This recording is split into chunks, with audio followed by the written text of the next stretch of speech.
Neste especial informação Sócrates, os sinais, vamos olhar para os primeiros negócios de origem duvidosa que envolveram José Sócrates.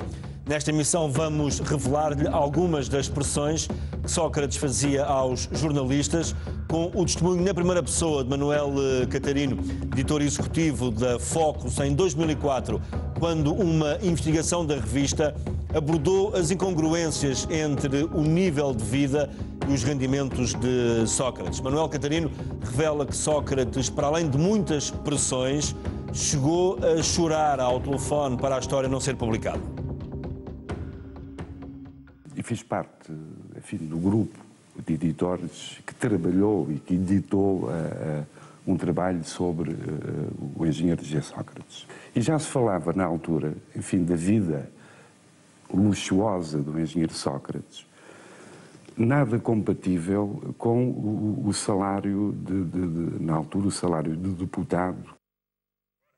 A equipa de investigação do Correio da Manhã e da CMTV ao caso Sócrates tem dados novos sobre a resposta do Ministério Público ao recurso da defesa do ex-primeiro-ministro. O procurador já tem mais provas dos crimes de fraude fiscal e branqueamento de capitais e continua a querer ver Sócrates atrás das grades. São dados que lhe vamos revelar neste especial informação. Também neste especial informação, Rui Costa Pinto, o autor da biografia não autorizada de Sócrates, O Homem e o Líder, revela os negócios, os favores prestados aos amigos e a personalidade bipolar do ex-primeiro-ministro.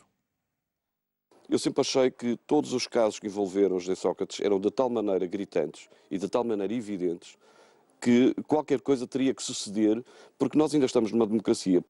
E começamos com um exclusivo CMTV. A primeira vez que Sócrates foi ouvido pela PJ foi nos anos 90.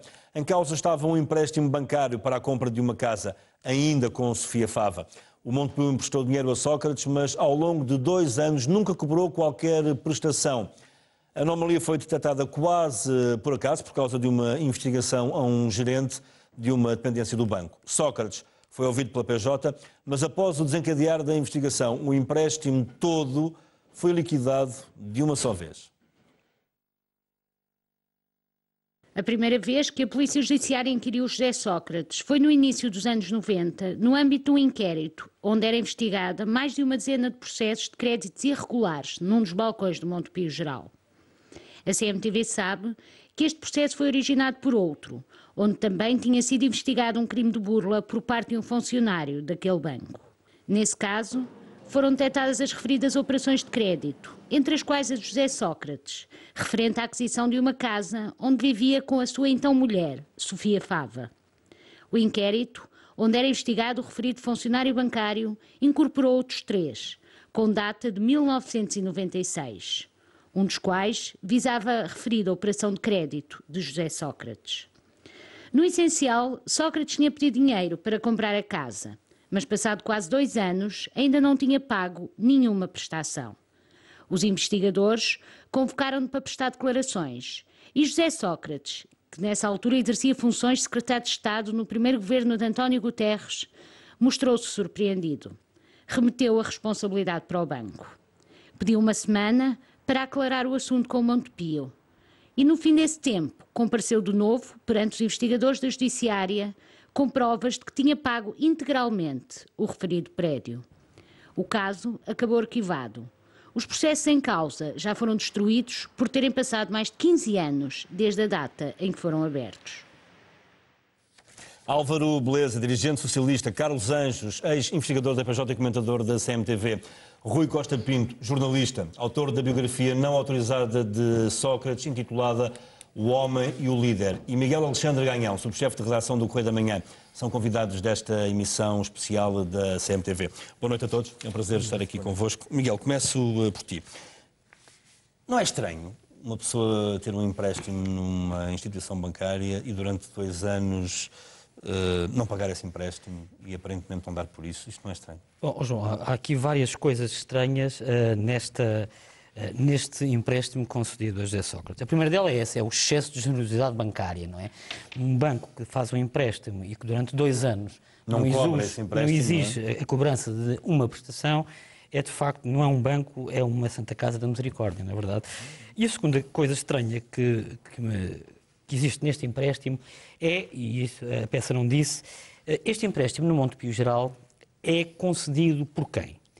Por um diretor que, ao tempo, é nada mais, nada menos do que irmão de José Luís Judas, o ex-presidente da Câmara de Cascais e deputado socialista também, colega de José Sócrates. É ele que dá luz verde para a concessão deste empréstimo e é ele que faz, ao fim e ao cabo, rolar todo o processo dentro do Montepio Geral. A última coisa que me parece também curiosa é... E aparentemente, José Sócrates, desculpa interromper-te o raciocínio, para além dos empréstimos e da conta que tinha na Caixa Geral de Depósitos, enfim, também teria pelo menos essa conta. Naturalmente teve que ter uma conta aberta no Montepio Geral, que foi para onde eram supostamente creditadas estas prestações. Mas a última coisa que eu acho estranha é que, se efetivamente este empréstimo foi contraído para comprar a sua primeira casa, parece-me um bocadinho, digamos, curioso as afirmações que ele faz na entrevista ao Expresso, onde diz, a dado passo, em 1985, quando me casei, a minha mãe deu-me dinheiro para comprar a casa da Rua Miguel Paz. Isso é a última entrevista que José Sócrates dá ao Expresso antes de ser detido. Exatamente, é a grande entrevista que ele dá ao Expresso e que tem esta declaração. Portanto, temos aqui duas coisas. A mãe deu dinheiro para comprar a casa de morada com a Sofia Fava, mas houve simultaneamente, ou não, isso é uma coisa que nós ainda temos que corroborar, um empréstimo contraído junto do Banco Montepio Geral digamos, uma luz verde dada por o irmão de José Luís Judas, que à época era deputado do Partido Socialista e colega de José Sócrates.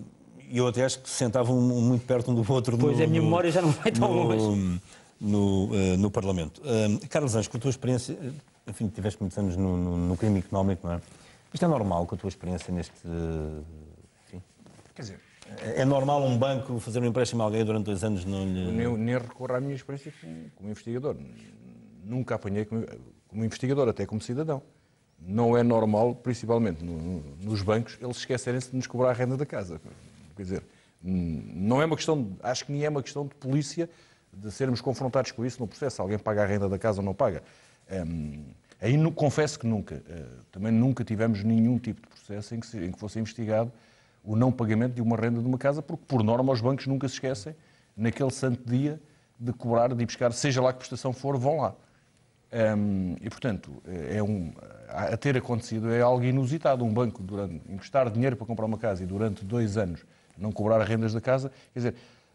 Eu nunca tinha ouvido falar, quer dizer, não conheço outro caso, a ser verdade, não conheço outro caso que se tenha passado, mas penso que isso causar-me a estupefação a mim, estupefação a todos, quer dizer,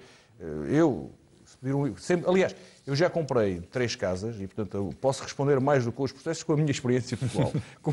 Troquei 3 vezes de casa, tive que recorrer sempre a um empréstimo bancário e nunca o banco se esqueceu de, naquele santo dia, de ir à conta e buscar o dinheiro da prestação da casa. Portanto, respondo que a mim isso nunca me aconteceu. Miguel, e há aqui um outro detalhe que também é importante, é que depois de José Sócrates ter sido chamado à Polícia Judiciária no primeiro momento, este empréstimo é pago todo, por inteiro, e aparentemente em numerário, em dinheiro, não é? Isto também não é... normal, exatamente, não é. Continua ali, não é nada normal para uma pessoa que, na altura, nós estamos aqui a falar dos anos 90, não é? É uma pessoa cuja carreira profissional, a carreira política estava a começar, estava a dar os seus primeiros passos, não é verdade? E não tinha fortuna aparente, tanto que a mãe concede o tal empréstimo, e dias depois, ou meses depois, aparece uma quantia que nós não sabemos qual é, para liquidar de uma só vez todo este empréstimo. É mais uma coisa, como diz o Carlos Anjos, inusitado. Carlos Anjos, é mais uma coisa inusitada? Quer dizer, eu não sei o que é que é dizer. Claro que quero que... Eu respondo, como te digo, em processos de crime nunca tive. Nunca investigámos questões de renda de casa. Infelizmente, as questões que investigávamos eram questões bem mais graves do que a renda da casa. Mais complexas. Muito mais complexas. Do cidadão normal, que não posso deixar de ser, e portanto, eu se tivesse o dinheiro para pagar a casa toda, a última coisa que eu ia era pedir um empréstimo a um banco, porque em juros vamos pagar uma enormidade. E portanto, não conheço ninguém, mas isso é igual para um carro, não conheço ninguém, quer dizer, que no momento deves... E também não conheço ninguém que o banco se esqueça, porque há aqui 2 esquecimentos. O banco esqueceu-se durante 2 anos de cobrar a renda da casa, se é verdade, não é? E isto nós vamos nos lembrando das coisas, ou vamos raciocinando, mas também quem paga a renda também se esqueceu de a pagar. Portanto, ou seja, nem o banco deu que não estava a cobrar a renda, nem a outra parte deu que ela não estava a ser descontada. Eu dou-te que a minha experiência. Se o banco que me emprestou o dinheiro, no próximo mês, se esquecer de me cobrar a prestação da casa, eu garanto que nesse dia eu dou por excesso de dinheiro na minha conta. Não estou 2 anos à espera. Agora, se me disseres, é lógico que não é normal, mas também, quer dizer, depende muito do dinheiro que as pessoas tenham na conta. Eu dou. Rui Costa Pinto é autor aqui de uma biografia não autorizada de José Sócrates, O Homem e o Líder, que eu por acaso estive a ler, é um livro fantástico, que aconselho vivamente as pessoas a lerem, especialmente nesta altura. Escreve aqui neste livro que, de acordo com a sua opinião e de acordo com aquilo que é factual, porque este livro é muito factual, seria uma questão de tempo até acontecer alguma coisa semelhante àquilo que aconteceu com É assim que eu acabo o livro. Sócrates, é curioso, é um pouco premonitório e acho que sempre o teste do algodão do jornalista é sempre ver o que ele escreveu anos depois. E de facto é assim que eu acabo o livro, porque de facto foi o que eu na altura achei mais pertinente observar, lembrar às pessoas.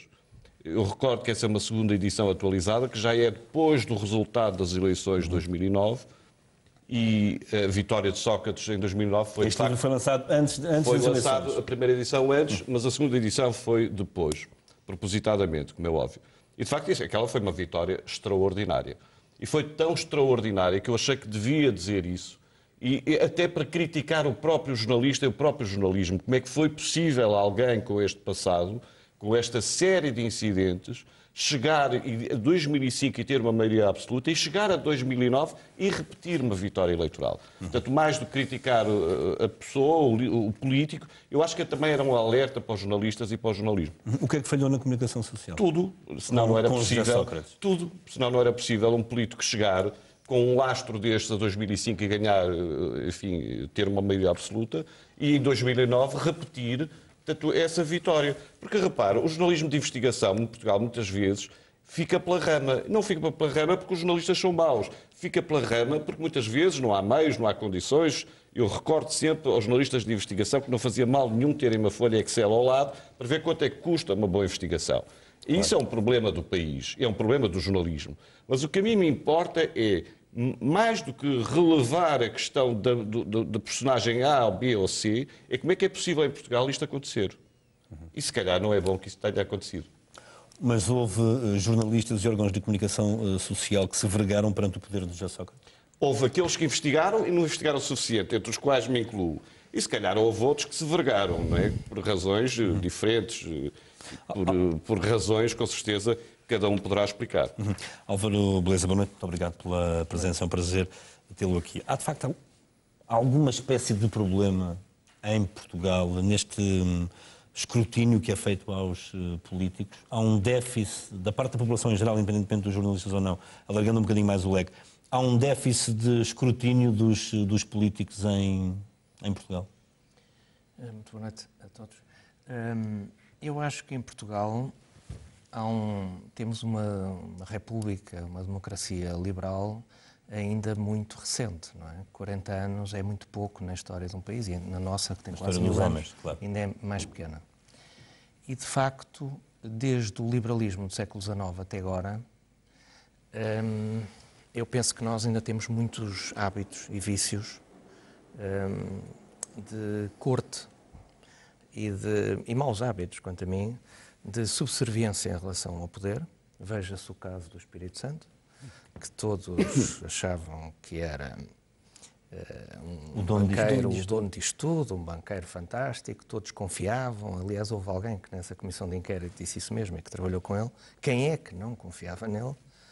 E porque nós temos o hábito, de facto, de sermos subservientes. Não temos a cultura, por exemplo, que tem os Estados Unidos, que foram feitos de baixo para cima, e, portanto, aqueles que fugiram das monarquias autoritárias da Europa e que construíram uma democracia em que todos querem participar e votar e escolher.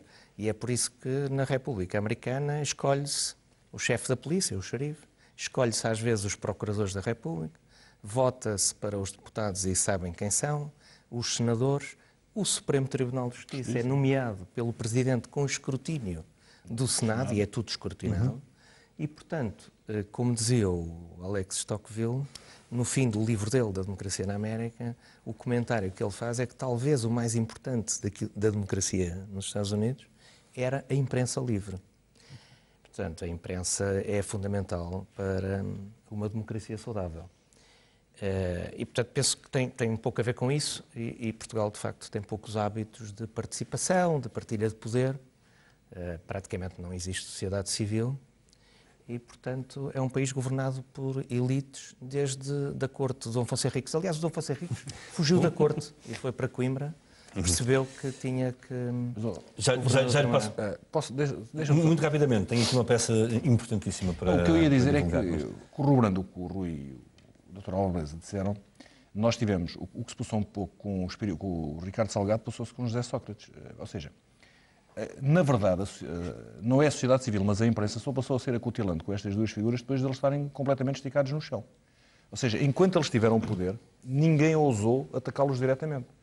Nós somos fracos, Portugal é fraco com os poderosos e é forte com os fracos. E tu, se fores ver, mas não existe na imprensa, por exemplo, nunca vi uma questão de checar os rendimentos dos políticos antes de... E basta ir ao Tribunal Constitucional ver as suas declarações de rendimento antes e depois.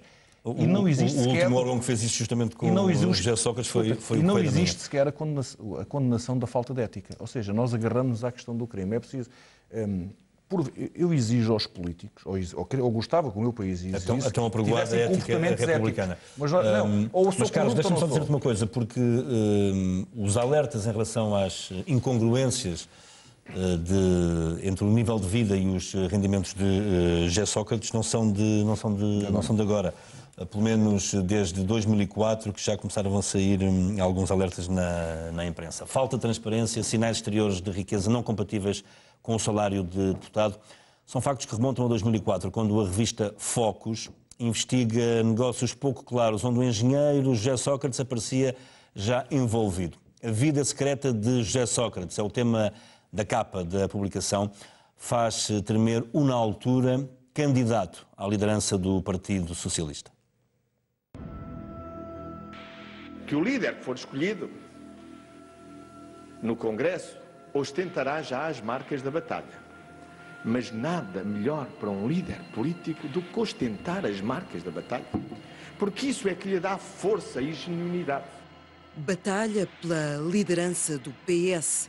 Estávamos em 2004. Eles já decidiram, na prática, quem vai pagar a fatura. E quem vai pagar são os suspeitos do costume. Afinal de contas, aqueles que sempre pagaram os seus impostos e continuam a pagar. As vítimas habituais. O ataque à oposição e, por esta altura, também as faturas de Sócrates começavam a ser investigadas. Em 2004, os primeiros sinais. A revista Focus revelava a vida secreta de José Sócrates. A 15 de setembro de 2004, o trabalho jornalístico traçava um perfil de Sócrates pouco abonatório para quem desejava exercer o mais alto cargo político no poder executivo do sistema. Eu tinha funções de editor executivo na revista Focus e fiz parte, enfim, do grupo de editores que trabalhou e que editou um trabalho sobre o engenheiro José Sócrates. E já se falava na altura, enfim, da vida luxuosa do engenheiro Sócrates, nada compatível com o salário, na altura, o salário de deputado, que, se não me falha a memória, rondaria, não chegaria aos 60 mil euros líquidos por ano. E era manifestamente um salário muito baixo para quem tinha uma vida, enfim, com algum fausto, ou algum glamour até, não é? Restaurantes caros, vinhos caros e um apartamento num prédio de luxo no coração de Lisboa, um fraquinho também por carros de marca. E obviamente que havia um interesse em saber quem era este homem, quer dizer, o perfil deste homem que se candidata à liderança do PS e que quer ser primeiro-ministro. As interrogações em 2004, confrontado pela revista sobre o apartamento de luxo comprado na Rua Brancamp, Sócrates justifica: comprei-a com base no produto da venda da minha casa anterior, na calçada Engenheiro Miguel Paes, e com o recurso a um empréstimo bancário. Não tive nenhuma ajuda familiar. Na altura, José Sócrates conduzia um Mercedes C230. As questões que foram levantadas são exatamente, curiosamente, as questões que hoje são levantadas, que é como é que o engenheiro Sócrates, com o rendimento de um titular de um cargo político, não é, consegue ter aquele nível de vida. E essa era a interrogação em 2004 e continua a ser e continua atual. Voltamos a 2004. A Focus investiga e descobre que em 1990 José Sócrates Carvalho Pinto de Sousa tinha entrado num projeto empresarial. O nome de Sócrates aparece como sócio da empresa Sovenco, Sociedade de Venda de Combustíveis Limitada. Sócrates tinha 32 anos quando entra para a sociedade com uma cota de 150 contos. Com o mesmo investimento entra também Armando Vara. A 24 de outubro de 1990, Sócrates aumenta a participação na empresa, passa a investir 400 contos, a par com Armando Vara. Curiosamente, em 2004, na sua biografia colocada no site da candidatura, o engenheiro omite este facto. Sócrates não conta aos militantes do PS esta aventura empresarial. No texto, salta de 1987, ano em que é eleito deputado, para 1991, ano em que sobe a um lugar no Secretariado Nacional do PS. A Focus perguntou a Sócrates se tinha sido sócio da empresa Sovenco. Num primeiro momento, o engenheiro responde: como é que é? Sovenco? Estou a ouvir falar disso pela primeira vez. Sovenco? Desculpe, acho isso completamente ridículo. Isso é falso. Nunca fui sócio de nenhuma empresa. Sovenco? Passam 30 minutos. O telefone toca. Era José Sócrates, que afinal tinha tido uma falha de memória. Eu fui apenas um sócio capitalista que entrou com algum dinheiro. Há bocado não me lembrei. Ao fim de uns meses, o Vara deixou de ter confiança nos outros sócios e saímos. Já nem me lembrava. E o que é facto é que havia os registros comerciais, que estava lá o nome do engenheiro José Sócrates, como um dos sócios da empresa, um segundo registro em que há um aumento de capital que o Sócrates acompanha, quer dizer, e um terceiro registro em que sai da empresa. Quer dizer, ele tem, além da constituição da empresa, o aumento do capital social e a liquidação da empresa, digamos assim, ele participou em 3 atos notariais do qual não se lembrava. Bom, e passado aí uma meia hora, é ele que liga para a revista e diz qualquer coisa como isto, a citar da memória. Afinal estive a pensar, esse nome Sovenco esteve aqui a bailar-me na cabeça e sim, recordo-me que fui sócio dessa empresa e tal. Portanto, já então este jogo habitual do engenheiro Sócrates, de não se lembrar, de utilizar várias justificações para a mesmíssima coisa, voltar afinal a lembrar-se, depois não é assim, é quase assim. Mas neste jogo do esquecimento, a CMTV não tem memória curta e relembra o que ficou escrito na Focus. A Sovenco tinha, além de Sócrates e Vara, outros 3 sócios: Virgílio Sobral de Sousa, António Manuel Simões Costa e Rui do Nascimento Rabassa Vieira. Virgílio de Sousa era à data vereador da Câmara Municipal da Amadora.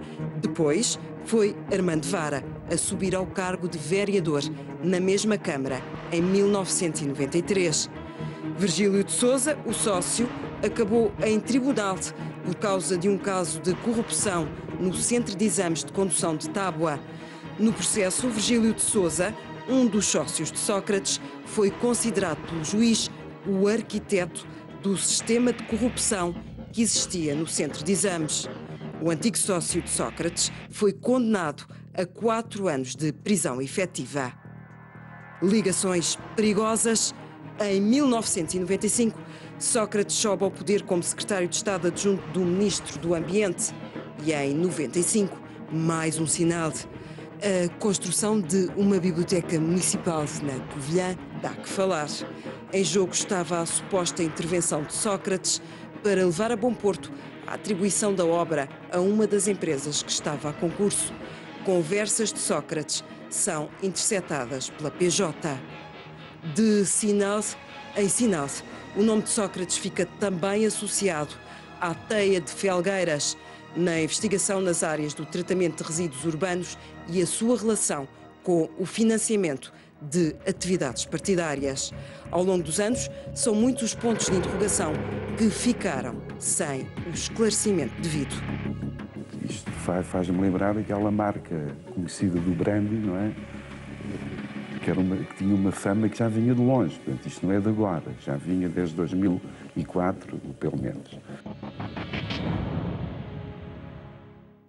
Ora, antes desta reportagem ser publicada, a revista Focus, na altura a revista Focus, confrontou José Sócrates com estes dados e o antigo primeiro-ministro teve duas reações completamente diferentes. Num primeiro momento foi extremamente hostil, depois chegou a chorar, a pedir aos jornalistas para que o artigo não fosse publicado. Mas é algo que vamos ver já a seguir um curtíssimo intervalo. Até já.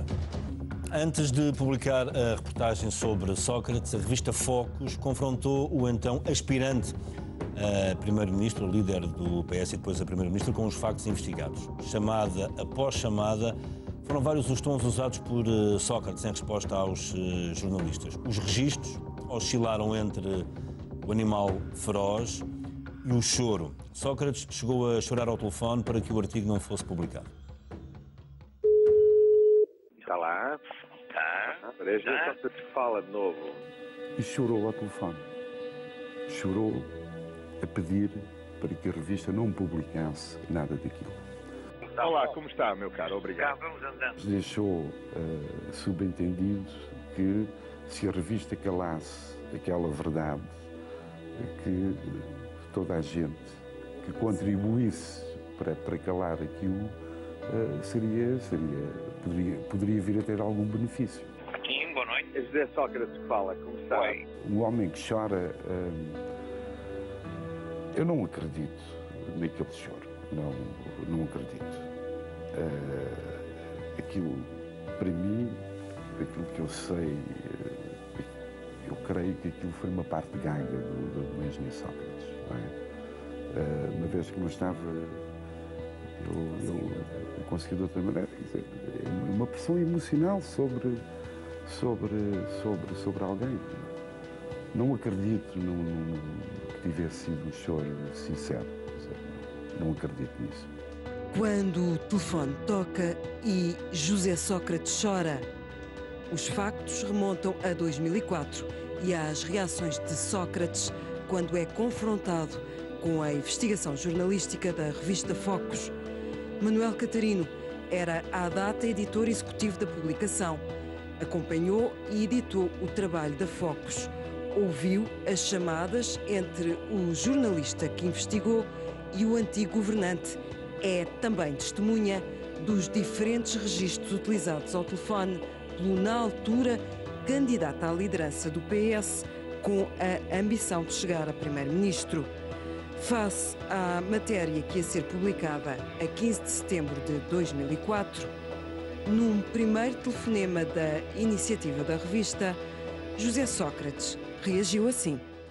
Ele, na altura, com aquele ímpeto do animal feroz, perguntado sobre se era sócio da empresa ou se alguma vez teve alguma participação naquela empresa, ele gritava: "Isso é uma infâmia, é mentira, isso é uma humilhação, estão-me a humilhar com esse tipo de perguntas." E tal.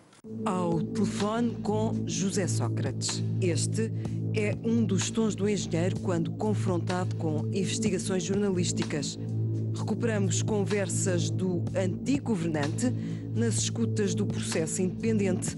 O diálogo é mantido com o então reitor da Universidade Luís Aroca. Quer dizer, eu acho que tenho que me defender eu próprio. Já percebi que isto... Sim, defender eu próprio e tenho que denunciar a campanha. Claro. Mais a campanha negra que me fizeram, não é? Você queria alguma coisa mais ou era só... Não, era só o seguinte. O senhor reitor importa-se de falar com um jornalista do Correio da Manhã também para lhe fazer dar-lhe aquela explicação sobre não me importa nada. A falta de notas e tal. Podemos dar o seu telemóvel? Pode, com certeza. Muito obrigado, Sr. Reitor. Está bem? Muito amável. Obrigado. Muito obrigado a Deus. O que é espantoso neste país é que se dê expressão a um boato, ao rumor, à campanha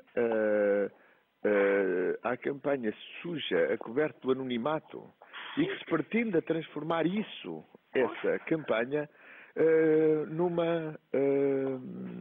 ou que se transforme isso numa insinuação maldosa com o único objetivo de ferir, de atacar pessoalmente. Isto pensávamos que já não existisse, não é? Isto é uma campanha que fundamentalmente se passa ao nível próprio desses répteis, ao nível da blogosfera e do anonimato e da ordinarice, mas à qual eu tenho reagido com superioridade e com indiferença, que acho que é a única atitude para com essa canalha. Descertos de Quando o Telefone Toca, entre o gabinete do ex-primeiro-ministro e o reitor da Independente, para um tom diferente. No que toca a chamadas para a revista Focus, se nos primeiros telefonemas trocados falava o animal feroz, já de madrugada, no último telefonema realizado por José Sócrates, a conversa mudou de figura. Esclarecidas as perguntas que os jornalistas da Focus queriam ver respondidas, já de madrugada, portanto já a edição da revista estava fechada. O engenheiro Sócrates volta a ligar e diz, continuo a citar de memória, e diz, por favor não publiquem isso porque isso vai destruir a minha carreira política. Eu sou candidato à liderança do Partido Socialista, isto não é brincadeira nenhuma, tenho a ambição de ser Primeiro-Ministro e a publicação, digamos, desse trabalho, dessa investigação, vai ter um resultado trágico para a minha carreira política, dizia ele. E chorou ao telefone. Chorou a pedir para que a revista não publicasse nada daquilo. Não assisti, não fui testemunha do choro, não é? Fui testemunha indireta, portanto, ao telefone. Ele, enfim, pelo menos parecia que chorava ao telefone, portanto, não sei se estava a ser sincero, se estava a fazer de conta que estava a chorar, mas o que ele pretendia era, digamos, uma forma de pressão, digamos, emocional, pelo menos para evitar a publicação daquilo.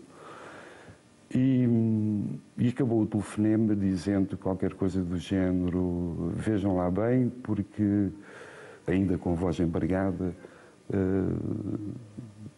insisto em que não publiquem isso, porque só teríamos todos a ganhar, eu, a revista, vós próprios, etc.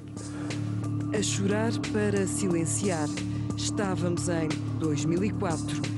Agora, em 2015, as chamadas são feitas da prisão de Évora, com a devida ressalva para o abrir de uma janela temporal e voltando a entrar em linha com o caso Independente. Desabafos de hoje, ao telefone da prisão, podem muito bem manter alguns registros de outrora. Pois é. Eu, quer dizer, já tenho a suficiente experiência e pele dura para lidar com esta gente ignóbil. Absolutamente ignóbil. Mas isto é uma vida de cão. Voltamos à conversa em estúdio com os convidados desta emissão especial. Passo de imediato a palavra ao Rui Costa Pinto, autor da biografia não autorizada de José Sócrates, o Homem e o Líder. Rui, teve também um momento em que, e isso é dito aqui no livro, em que José Sócrates lhe ligou numa investigação que estava a fazer e em que, entre aspas, o desancou ao telefone. Não o desancou. Não, o Sr. Sócrates só desanca quem pode, não é quem quer. Não é? Portanto, mas foi pelo menos ao estilo, não é? Exato, há um pequeno incidente. Enfim, aliás, esta história de 2004, enfim, não é novidade nenhuma. O Sr. Sócrates já fazia isso há muito tempo. E em 99, quando se faz a primeira notícia sobre a Cova da Beira, no Independente, de facto, eu tive como missão, e é isso que eu conto no livro, de fazer o contraditório, de lhe explicar que havia um documento da Polícia Judiciária com um detalhe muito grande. E lembro-me perfeitamente, e conto isso no livro, que a primeira reação dele era perguntar-me, dizia-me, e tu acreditas? E tal. Tentava explicar que não era uma questão de acreditar, era uma questão de fazer o contraditório. E então, enfim, começa a berraria e tal, que terminou muito rapidamente, porque não consigo falar com as pessoas aos berros. E, enfim, mas nessa berraria, que tipos de argumentos é que eram utilizados? Nenhuns, porque os argumentos são sempre o assassinato político, portanto, que isso é tudo mentira. A infâmia e tal. Com certeza que as pessoas têm todo o direito a reagir e a contar a sua versão dos factos. De facto, o Sócrates tinha uma característica que era uma pessoa sedutora, muito amável, muito atenciosa em privado e destemperada completamente quando alguém o contrariava ou quando alguém o confrontava. Mas deixe-me dizer, em bom da verdade, que não era o único político que chorava ao telefone ou que inventava cancros e doenças terminais, enfim, para as notícias não saírem, não é? Quer dizer, portanto, não vamos também tornar aqui o Sr. Sócrates o único, o único que era capaz de fazer algumas dessas coisas. Não, foi um pequeno incidente, também foi a última vez que falei com ele, que é refletido porque demonstra um pouco as relações que ele tinha com a imprensa e com os jornalistas. Quem, de facto, não lhe admitia destemperos, portanto, com certeza não era brindado com os seus telefonemas, nem com os seus, enfim, com os seus berros. Mas o Rui, num determinado momento, também é referido isso aqui nesta autobiografia não autorizada, admitiu que, de facto, José Sócrates poderia ser uma pessoa diferente. Político promissor. Eu às vezes digo que ele é bipolar e não o digo caracterizando como termo médico, mas tentando fazer com que dar a imagem que ele de facto reúne duas pessoas muito diferentes. E até em política ele reuniu dois momentos muito diferentes. Nós temos um Sócrates, enfim, quando aparece na política, defendendo causas muito interessantes, tendo uma nova postura na política, fazendo política de uma maneira diferente. E depois temos um Sócrates completamente diferente, que é o Sócrates megalómano, com as grandes obras, com o grande capital, enfim, com ligações depois, tanto que lhe trouxeram alguns problemas, mesmo políticos. Portanto, é nessa perspectiva que eu tentei demonstrar que há, de facto, um homem e há um líder. E esse homem, muitas vezes, portanto, é um homem com fragilidades, com características diversas, e depois há um líder que, de facto, acho que sucumbiu à própria política, ao próprio aparelho do partido, aos próprios interesses que o rodeavam. O Rui chegou a escrever artigos em que, de certa forma, elogiavam alguns aspectos políticos. Eu devo ter sido o primeiro jornalista que, em 97 ou 96, já não me recordo bem a data, numa revista que me pediu um comentário, que disse que ele era, de facto, uma nova geração da política, que seria, com certeza, um grande primeiro-ministro, o que me valeu umas grandes gargalhadas e uns grandes gozos. Né? Portanto, enfim, naquela altura, eu tinha a percepção que ele era uma pessoa, de facto, que tinha características para ser um político de exceção. E tinha essas características e demonstrou-as. Enfim, não há ninguém que tenha só defeitos, há pessoas que também têm qualidades, e ele também as terá, com certeza. Portanto, a evolução que ele faz é que é uma evolução vertiginosa, em que esquece muito daquilo que apregoou, esquece muito daquilo que é a modernização da política, que ele próprio defendeu em muitas circunstâncias, e envereda por uma estratégia e por uma atividade política em que as únicas duas palavras que me surgem para as caracterizar é o autêntico abuso de poder. E isso é uma coisa que me interessa muito mais em relação à política e à governação em Portugal do que propriamente ao Sr. Sócrates, enfim, que está nas condições em que está. Portanto, para si, José Sócrates teve um poder quase absoluto em Portugal. Não só o poder absoluto, como teve também tendências e tiques autoritários que demonstravam de facto que ele não estava preparado para a maioria absoluta. Em relação a isto, acho que o grande culpado de toda esta circunstância foi um partido que se anulou completamente, que se vergou completamente, quase que se subjugou à vontade deste líder, que lhe permitiu fazer tudo o que quis e o que não quis, com certeza. Partilha desta opinião, Álvaro Beleza. O PS subjugou-se, vergou-se à vontade de Sócrates? Vamos lá ver. Eu tenho que fazer aqui primeiro dizer-lhe o seguinte. Eu não sou amigo do José Sócrates, falei com ele 3 ou 4 vezes, não tive contacto com ele, mas foi líder do meu partido, foi primeiro-ministro de vários governos do Partido Socialista e ainda nem sequer foi acusado formalmente em tribunal, muito menos condenado e, portanto, acho que não é correto a condenação em praça pública e nós substituirmos aos tribunais. Não chegou o tempo de ser acusado. Aliás, o PS repete isso sistematicamente. Enfim, o Dr. João Soares, quando está aqui, lembra isso várias vezes. Sim. Mas há uma coisa que nós temos que dizer às pessoas para não as enganar. Não estamos na fase da acusação. Estamos numa fase de inquérito depois de uma indiciação. Portanto, não há prova porque não pode haver prova. Pronto, mas ainda não temos...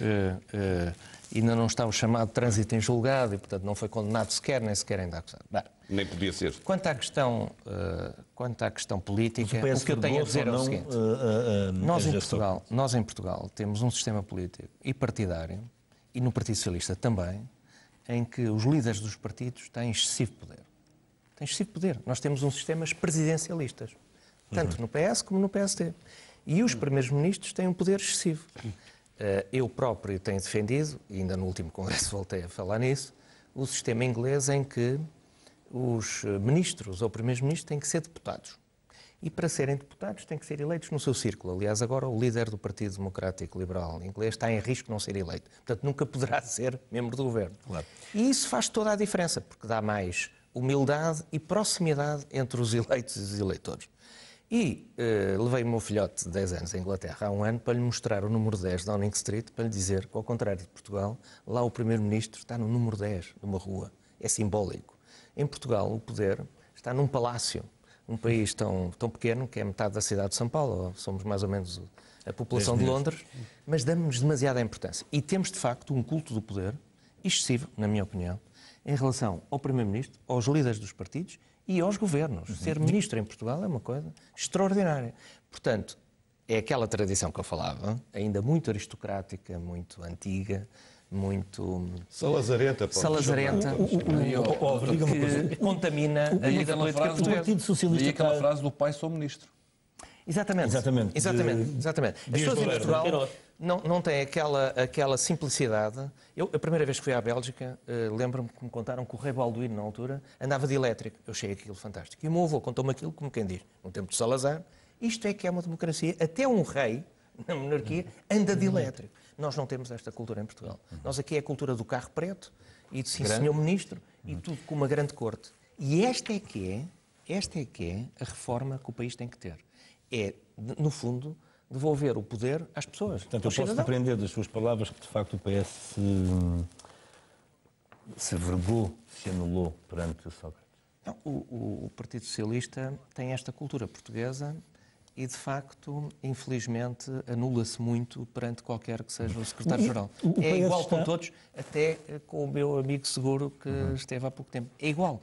É exagerado. O Partido Socialista está a digerir bem esta prisão preventiva de José Sócrates? Vamos lá ver. Isto é difícil, não é, para qualquer socialista, e muitos socialistas são, para além de camaradas de Sócrates, amigos dele. E, portanto, eu acho que nós na vida, a nossa família e os nossos amigos são valores muito importantes, são o mais importante da nossa vida, dos nossos filhos. E portanto, é difícil.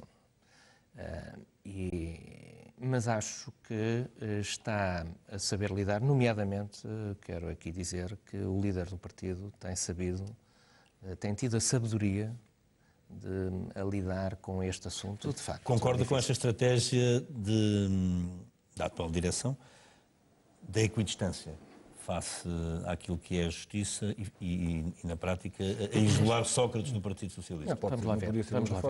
Um dirigente de um partido político de governo tem que ter uma atitude, primeiro, de respeitar o sistema de justiça e confiar na justiça. Mal vai o país se os dirigentes e aspirantes a governantes não confiam na justiça. É um dos 3 pilares fundamentais à democracia. Isso não é propriamente... Enfim, temos exemplos recentes de outros momentos, outras investigações... Eu também acho que em Portugal... uma situação muito desconfortável, mas também não podemos deixar passar... Estou muito confortável, a cadeira aqui é muito boa. Não, estou muito confortável.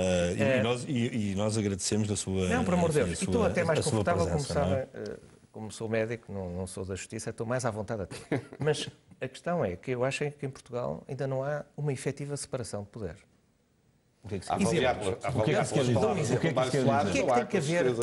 A avaliar pelo que o Dr. Mário Soares diz, não há, com certeza. Não é? Isso deve embaraçar muito o PS. Mas falou do secretário-geral, ele foi exemplar à porta de Évora.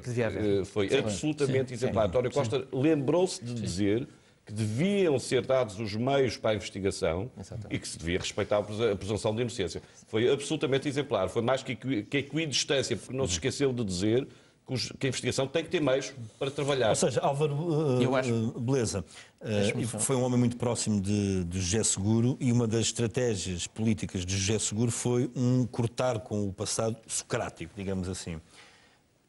Estes factos vieram dar razão a essa estratégia, que na altura foi tão criticada no interior do PS. Não houve estratégia de cortar com nada. O António José Seguro é o que é, tem o comportamento. Não houve estratégia de cortar com nada? O António José Seguro é um homem sério, uma pessoa que tem um sentido ético da vida e da política muito grande e, portanto, transportou isso para o lugar que ocupou. Nós somos o que somos e, portanto... Lhe deu muitos dissabores internos, não é? Bem, aconteceu o que aconteceu, mas ele é muito novo, ainda terá uma vida política muito, muito longa. Aliás, comecei com o Mário Soares, que tem mais de 40 anos que ele, ainda está aí ativíssimo. Agora, o que eu não queria deixar de pôr este ponto da separação de poderes, porque, por exemplo, eu acho que essa é outra reforma que o país tem que fazer, porque a justiça foi de todas as áreas, desde o século XIX, a que mudou menos. Nós temos, quanto a mim, 2 ou 3 problemas que não se compreenda como é que não mudam. Primeiro, são magistrados. Os procuradores da República, isto é, a acusação e os juízes são ambos magistrados. Isto é, a acusação está num nível superior à defesa. Quanto a mim, errado. Magistrado tem que ser o juiz. Está-se a referir ao degrauzinho. Estou. E depois há outra que eu não percebo. Mas, Ministro da Justiça, o Governo é que tem o orçamento dos tribunais. Então não deveria haver um orçamento próprio. Ou seja, para si a justiça está na mão dos políticos. Pela justiça. Não. Assim como a Presidência da República tem um orçamento, gera o seu orçamento, a justiça é que deveria administrar os tribunais, organizá-los, fazer os mapas judiciais. Isso é que é autonomia total. A Polícia Judiciária, já agora, como aliás é nos Estados Unidos, devia estar ligada à Procuradoria da República. É, no fundo, o braço armado da Procuradoria da República. Há aqui coisas que ainda não estão, quanto a mim, que é preciso... Nos Estados Unidos não estão. Mas, senhores, deixem-me só... O FBI é o Governo Federal. Mas, senhores, tenho que fazer aqui uma breve pausa. Tenho que fazer aqui uma breve pausa nesta emissão, porque já a seguir um curtíssimo intervalo vamos divulgar dados novos que constam no recurso. Até já. O Ministério Público quer José Sócrates na cadeia. Já tem mais provas dos crimes de fraude fiscal e branqueamento de capitais. E na resposta ao recurso, o Procurador pede a prisão preventiva do ex-governante. A defesa tem uma opinião contrária. O Ministério Público quer José Sócrates na cadeia. Na resposta ao recurso interposto pelos advogados João Araújo e Pedro de Lille, o Procurador Rosário Teixeira é perentório. Não só se agravaram os pressupostos da prisão preventiva, também foi recolhida mais prova dos crimes imputados ao ex-primeiro-ministro. O recurso ainda não deu entrada no Tribunal da Relação de Lisboa. Carlos Alexandre ainda está a fundamentar o processo. O objetivo é garantir que as medidas de coação não sejam alteradas, que o ex-primeiro-ministro se mantenha em prisão preventiva. As escutas telefónicas são uma das provas rainhas desta investigação. José Sócrates foi alvo de escutas durante ano e meio. As conversas com Santos Silva eram frequentes. O tema, na maioria das vezes, era dinheiro. Sócrates precisava de elevadas quantias para viver. Bastava pedi-lo ao amigo, que o fazia chegar através do motorista João Perna. As buscas no Barclays e no Deutsche Bank foram determinantes.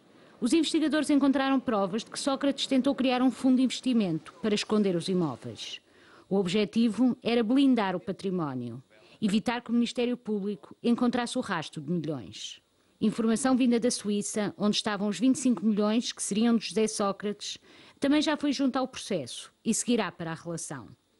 Tudo para dar mais força aos indícios que em novembro passado foram apresentados ao ex-primeiro-ministro e que determinaram a sua prisão preventiva. Releva-se aqui importante notar a origem dos fundos detectados na Suíça, já indiciada e reconhecida como tendo origem em sociedades do Grupo Lena, largamente beneficiária de contratos de adjudicação realizados no tempo do exercício de funções como primeiro-ministro de José Pinto de Sousa, permanecendo o arguido Carlos Silva ligado a tal núcleo empresarial. No mesmo despacho, é ainda revelada uma escuta fundamental, uma conversa entre Sócrates e o vice-presidente de Angola, uma cunha para beneficiar o Grupo Lena. O arguido José Sócrates pediu a Manuel Domingos Vicente, que exerce as funções de vice-presidente da República de Angola, que, se possível, o recebesse, a fim de lhe evidenciar pretensões do Grupo Lena, referindo-se a tal grupo nos seguintes termos: pessoas a quem devo atenções. A explicação a quem devo atenções não pode, face às regras da experiência e da normalidade do acontecer, obter a quiescência acéfala de quem é chamado a pronunciar-se nesta sede. É um facto que a investigação ainda não está concluída e que a cooperação internacional é um substrato fundamental nesta sede. Mas dizer-se que não há quaisquer indícios da prática de crimes de corrupção é um passo gigantesco. Do lado da defesa, o entendimento é contrário. O recurso é composto por 75 páginas, onde os advogados garantem que o ex-primeiro-ministro nunca cometeu qualquer crime. Em primeiro lugar, a patente insuficiência e a notória fragilidade do facto selecionado. Em segundo lugar, o apelo a conceitos indeterminados e de conteúdo indeterminável, como são a experiência e a normalidade, para invalidar a explicação do arguido.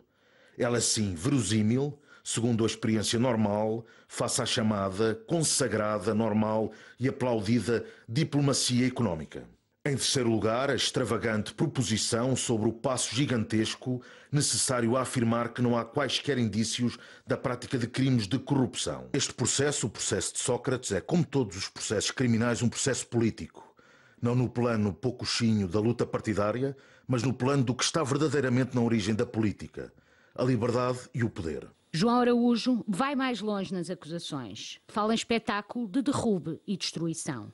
Quando o recorrente ganhou por maioria absoluta dos votos democráticos uma eleição legislativa, logo então, um conúbio funesto iniciou a montagem do grande espetáculo, do derrube e da destruição, por qualquer meio, desde que ilícito, procurando por essa via o que lhes parecia não poderem alcançar pelo voto. Outra questão levantada pela defesa. Carlos Alexandre chamou Sócrates pelo primeiro e último nome, José Pinto de Sousa. Araújo diz que foi violado o direito à personalidade. A extravagante e uníssona opção onomástica dos senhores Procurador da República e Juiz de Instrução corresponde a uma violação de direito de personalidade, ao nome e à integridade moral. As 75 páginas atacam diretamente os dois magistrados que trabalharam este processo, mas esquecem a questão de fundo que determinou a prisão. José Sócrates nunca fala da casa em Paris, da vida de luxo, do dinheiro que o amigo lhe fazia chegar através do motorista. Ignora a acusação que a fortuna lhe pertence e o advogado chega mesmo a dizer que são nulas as provas obtidas através do sistema bancário suíço. O dinheiro veio para Portugal com recurso a um programa de amnistia fiscal, assinado por José Sócrates. Diz agora ao ex-primeiro-ministro que este programa amnistiava também os crimes anteriores e que, por isso, não o podem perseguir criminalmente. Voltamos à conversa em estúdio com os especiais desta emissão, com os convidados desta emissão especial. Carlos Anjos, isto pode de facto acontecer em termos jurídicos, ou seja, o facto do dinheiro ter vindo para Portugal com recurso ao programa de amnistia fiscal faz com que essa amnistia seja também consignada a crimes anteriores e por isso Sócrates pode não ser perseguido judicialmente, criminalmente por isto? A resposta seria ni, ou seja, sim e não, vamos por partes. Eu acho que tem sido uma boa estratégia. É perfeitamente previsível a estratégia, ou perceptível da defesa. Primeiro foi negar... É uma boa estratégia? Eu não sei se é boa. acho que o Ministério Público está atento a ela também, e se nós não temos nada a ver com aquilo, a decifrarmos, o Ministério Público tem decifrada também. Ou seja, primeiro quiseram, não há corrupção, porque pensavam, há branqueamento de capitais, e o branqueamento de capitais só pode existir, uma pessoa só pode ser condenada por branqueamento de capitais se houver o crime precedente, ou seja, um crime antes, seja ele a fraude fiscal agravada, seja a corrupção, seja outro qualquer, o tráfico de armas, o que quisermos imaginar. E só depois é que pode haver branqueamento. Não havendo corrupção, e eu acho que houve uma falha da defesa, nomeadamente até da esposa de João Araújo, que pôs a circular no Twitter que não havendo corrupção caía tudo. Não, agora já viram que a própria fraude fiscal também também se pode aplicar depois o crime de branqueamento de capitais, que é o crime mais grave, cuja pena vai até 12 anos. A questão que está aqui em cima da mesa é assim, se o dinheiro foi para o estrangeiro, os tais 20 ou 23 milhões, e regressaram a Portugal, o dinheiro está em nome de Carlos Santos Silva. E o RERT aplica-se a Carlos Santos Silva. Exatamente. Ou seja, Carlos Santos Silva, quando veio, e foi uma lei das leis mais... permitiu ao Estado, Manuel Ferreira Leite também aprovou, óbvio. Permitiu ao Estado recuperar algum dinheiro, mas era uma lei profundamente imoral. Porque quem tem o dinheiro em Portugal paga 40% de impostos, e quem o levou a fugir à justiça e depois trouxe-o, pagou 5%. Foi perdoado em 35%. Mas feita a lei, e não deixa de ser curioso, que esta foi aprovada pelo governo de José Sócrates, e esta transferência do dinheiro a regressar a Portugal é pouco tempo depois da aprovação dessa lei. Mas se o titular do dinheiro fosse Carlos Santos Silva, o problema está resolvido, ou seja, Carlos Santos Silva não podia ser responsabilizado criminalmente. O problema põe-se se a acusação provar que aquele dinheiro não é de Carlos Santos Silva, mas era de José Sócrates. E aí José Sócrates pode ser responsabilizado. E aí José Sócrates, porque José Sócrates, aí eu até me atrevo, terá que haver uma alteração substancial de factos, porque eu acrescentar-lhe ao crime de burla. Porque José Sócrates arranjou um testa de ferro para o dinheiro, para levar o dinheiro para fora de Portugal e para o fazer regressar a Portugal encoberto noutro nome. Ou seja, aquilo que a defesa diz faz todo o sentido, sendo o dinheiro de Carlos Santos Silva. Se não for, acabou-se, porque então aí ele até tinha que pagar os impostos devidos, porque o RERT não se lhe aplicava a ele. E a questão aqui é sabermos se aquele dinheiro é ou não, e aí parece-me que é fácil. Aí é fácil, tendo em conta, eu não sei se é ou não. Agora, se é verdade nas escutas que José Sócrates dá ordens para mover o dinheiro, compra-me 15 mil euros de livros, faz-me obras no apartamento, escolhe quem é que vai escolher os azulejos e quem é que vai fazer o... Ou seja, e se daquela conta Carlos Santos Silva nunca tirou um centavo ou um euro, o dinheiro foi todo tirado para o próximo, para o José Sócrates, é fácil, por algumas questões, ver de quem é que é o titular do dinheiro. Claro. Agora, senhores, nós temos um minuto para terminar. Se o dinheiro for dele, claramente que se lhe aplica o crime de fraude fiscal agravada e depois, por tabela, o branqueamento, porque ele tentou esconder o dinheiro. Nós temos um minuto para terminar aqui a nossa conversa, esta emissão especial. Álvaro, diga uma coisa. No decorrer desta campanha interna entre Seguro e António Costa, num determinado momento, António José Seguro terá dito que não queria ver o PS refém de interesses, refém dos negócios. Há, de facto, no PS e eventualmente noutros partidos políticos, há, de facto, um PS que está refém de negociatas? Não, eu quero acreditar que não, mas defendo que tem que haver uma separação clara entre a política e os negócios e tem que haver dedicação exclusiva dos detentores de cargos públicos e políticos ao Estado. E hoje em dia essa separação clara não está consagrada ainda? Não, por exemplo, você tem imensos advogados que são deputados de manhã e à tarde estão nos escritórios de advogados a negociar com os governos do próprio partido ou do outro. Portanto, isto é de facto insustentável. É preferível pagar melhor aos políticos, claro, exatamente, aos presidentes de Câmara, aos deputados, porque também, senão outros não vão para a política, e nós temos que pensar nas famílias e na nossa vida. E exigir, em contrapartida, a dedicação apenas àquela atividade e, porventura, quando saírem, ter algumas possibilidades ou de voltarem à sua atividade anterior. Há várias maneiras de matar o gato. Agora, o que é preciso é transparência e, nomeadamente, também em relação aos rendimentos. É evidente que todos, e em primeiro lugar, quem tem cargos políticos, tem que tornar públicos os seus rendimentos. Claro, a bem da democracia também. Meus senhores, muito obrigado pela vossa presença. Foi um prazer tê-los aqui. É o ponto final nesta emissão especial, mais uma, dedicada ao caso Sócrates.